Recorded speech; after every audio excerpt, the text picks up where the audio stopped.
snow.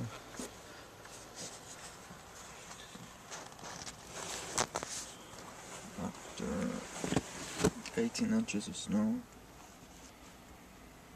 I'm gonna shovel all of this today.